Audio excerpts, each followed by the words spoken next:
fans, kalau kita bahas seorang Keanu Reeves, sepertinya ada dua franchise yang sudah begitu melekat sama dia. Peran ikoniknya sebagai Neo di seri The Matrix, dan si jagoan berjas di film-film Gun Fu, John Wick. Hampir mustahil lepasin image Keanu dari kedua franchise yang saya sebut barusan. Tapi buat saya yang lahir di era 80-an, saya pertama kali kenal Mr. Reeves di film action bersetting dunia surfing karya Catherine Bigelow, Point Break, dan film komedi berelemen sci-fi, Bill and Ted's Excellent Adventure. Jauh sebelum film-film buddy comedy seperti Wayne's World, Dumb and Dumber, Harold dan Kumar muncul, ada duo yang mendahului mereka semua, Bill and Ted. Bill and Ted's Excellent Adventure adalah film komedi sci-fi yang dirilis di akhir tahun 80-an. Ceritanya simpel sekali. Ada dua anak SMA yang pemalas habis bernama Bill S. Preston Esquire dan Ted Theodore Logan. Mereka punya band bernama Wild Stallions dan pengen sekali ngetop, walaupun main musik aja belum bisa. Siapa sangka di masa depan nanti, duo rocker wannabe ini ternyata bakal jadi kunci utama keharmonisan dunia. Konon, musik ciptaan mereka kelak akan menyatukan dunia. Itu yang diceritain sama si Om yang dari masa depan, persisnya tahun 2688, bernama Rufus, diperankan sangat pas oleh komedian legendaris George Carlin. Masalahnya, semua kejadian di masa depan ini nggak akan terwujud kalau kedua remaja nyeleneh ini nggak lulus ujian sejarah mereka. Dengan bantuan mesin waktu yang disulap jadi box telepon umum, anak-anak zaman now mungkin geleng-geleng ya. Mereka akhirnya kumpulin sejumlah sosok terkenal sepanjang sejarah biar dijamin lulus ujiannya. Komedi klasik ini saya rekomen banget karena di samping konyol dan berelemen time travel yang seru, melihat Keanu yang masih muda berakting blow on dan lugu asik banget. Sebagai tambahan, bagi yang demen sama musik rock era 80s, film ini seru banget soundtracknya.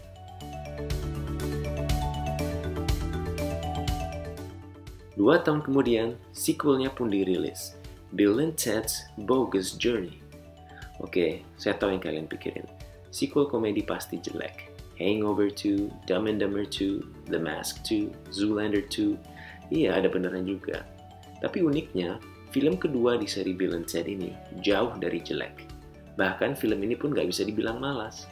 Karena di saat film komedi lain hanya bisa mengulang alur cerita film sebelumnya, biasanya cuma settingnya yang diganti dengan tambahan karakter baru, Bill and Ted 2 ini malah merubah total konsep film sebelumnya dan suguhkan cerita yang lebih sinting dari film pertamanya. Kalau di film pertamanya, Bill and Ted mondar-mandir dari masa ke masa, kali ini mereka mampir ke neraka. Gak cuma itu, ada juga sosok ilmuwan dari Mars, robot-robot jahat yang ditugaskan untuk bunuh Bill and Ted. Kedua best friends ini juga bertemu dengan sang malaikat maut yang lihai bermain bass, si Death. Gila nggak sih? Walaupun gaya penyutradaraan di sequel ini tidak sefokus dan sedisiplin film sebelumnya, dan naskahnya pun terkesan berantakan penuh improvisasi berlebihan, Bill and Ted's Bogus Journey ini salah satu komedi yang patut diacungi jempol. Unik, berani, dan inovatif. Terlebih untuk aliran komedi.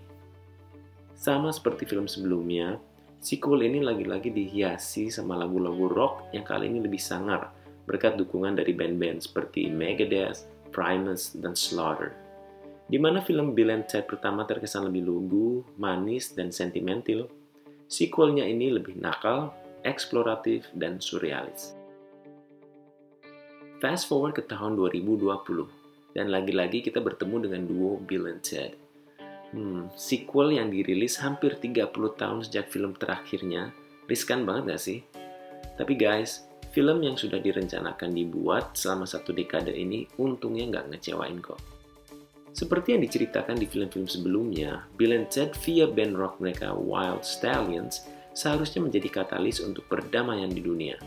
Karya musik mereka seharusnya menyatukan banyak orang dan menjadi basis sebuah masyarakat yang lebih tentram dan maju. Tapi usia mereka kini sudah beranjak 50-an, dan lagu penting ini belum juga digarap. Bahkan duo yang sekarang sudah jadi bapak-bapak ini, ketenarannya sudah pudar dan krisis paruh baya pun dialami.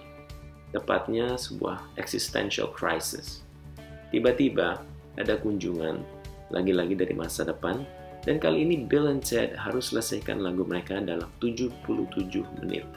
Kalau enggak, seluruh eksistensi alam semesta akan hancur. Dengan bantuan putri mereka bernama Billy dan Thea, sebuah petualangan baru dimulai. Chemistry kedua pemain Keanu Reeves dan Alex Winter masih kuat banget, dan hebatnya setelah sekian lama keduanya absen peranin kedua tokoh ikonik ini, mereka masih luwes dan gak kaku sama sekali. Beginilah evolusi Bill and Ted di usia senja. Keakraban Keanu dan Alex memang gak bisa disangkal. Keduanya udah lama bersahabat sejak ketemu puluhan tahun yang lalu pada awal tahap audisi film pertama. Menyaksikan aksi kocak mereka kali ini lebih memuaskan karena udah ditunggu begitu lama. Walaupun kalau saya harus jujur nih, Alex sedikit lebih nyaman dan lebih ekspresif ketimbang Keanu kali ini. Tapi jangan salah, Keanu yang sudah terlalu lama jadi bintang laga masih tampil seru. Salah satu highlight film ini adalah setiap kali Bill and Ted mengunjungi diri mereka sendiri di masa depan. Satu lagi wajah nggak asing di film ini adalah si basis berjubah hitam, Death. Masih diperankan oleh aktor watak William Sadler, sang malaikat maut beraksen Eropa ini masih bisa mengundang tawa berkat kelucuannya.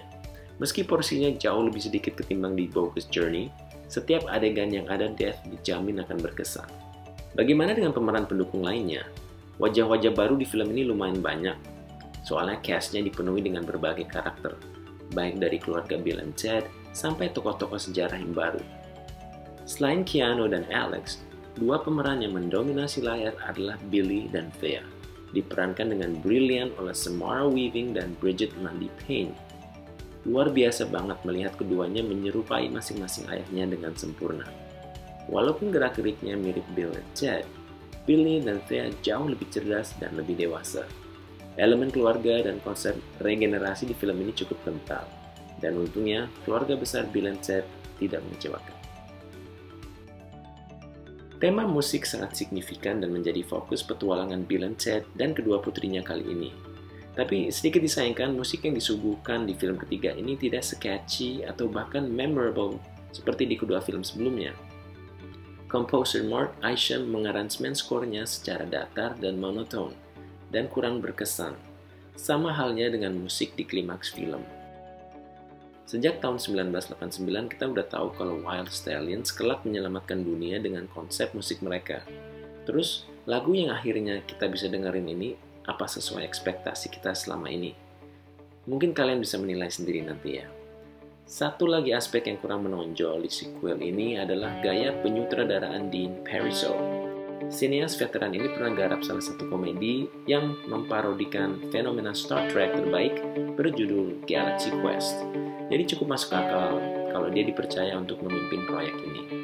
Tapi baik dari segi pengambilan gambar, pilihan visualisasi, dan editingnya, nggak selincah dua sutradara sebelumnya yang berhasil menyuntikkan energi lebih daripada di sini.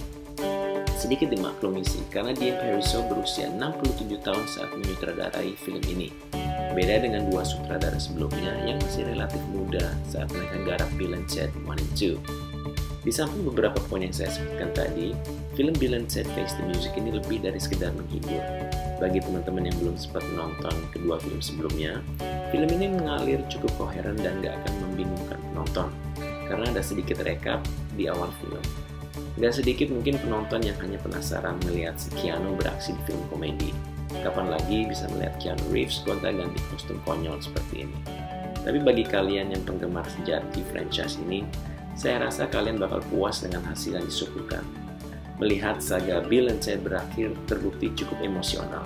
Apalagi bagi kalian yang tumbuh di era 80-an dan sudah pasti mulai berintrospeksi mengenai kehidupan dan keluarga. Bill and Ted Face the Music, sama seperti Excellent dan Bogus, masih mengangkat tema soal persahabatan dan kebaikan.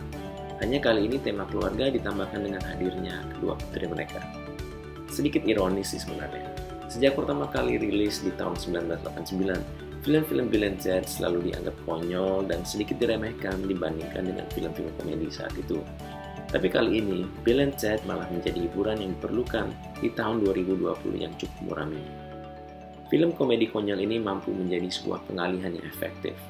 Bill and Ted 3 ini penuh dengan pesan-pesan positif, mempromosikan kebaikan, dan bahkan mengingatkan penonton untuk introspeksi. Filsafat yang pertama kali dikenalkan via film pertamanya, Be Excellent to Each Other, masih berlaku sampai sekarang. Bahkan masih dibutuhkan belakangan ini.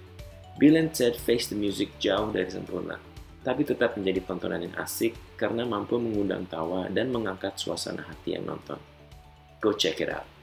Thanks for watching guys. Kalau kalian suka video ini, tolong dibantu like, subscribe, dan share ya.